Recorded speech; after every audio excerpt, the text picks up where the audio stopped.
দই দই দই বিক্রি করছো? দুধ ক টাকা করে দই? এটা হ্যাঁ, ওই দইটার দাম কত? দাও দাও ক টাকা দেবো? দাও 4 টাকা দিব? নাও নাও, টাকা নাও, টাকা নাও, 4 টাকা 4 টাকা। দাও কোন দইটা নেব বলো? এই দইটা নেব?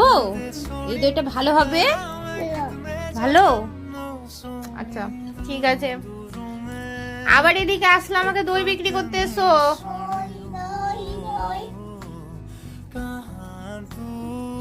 দই এটা হ্যাঁ, এই দইটা নেব? দাও এই দইটার দাম ও টাকা টাকা, নাও টাকা নাও, টাকা নাও, টাকা দিলাম। এটা কোন দইটা দিবা আমাকে? আচ্ছা, এই দইটা নেব, এই লাল দইটা? কোথাকার গো লাল দইটা? নবদ্বীপের?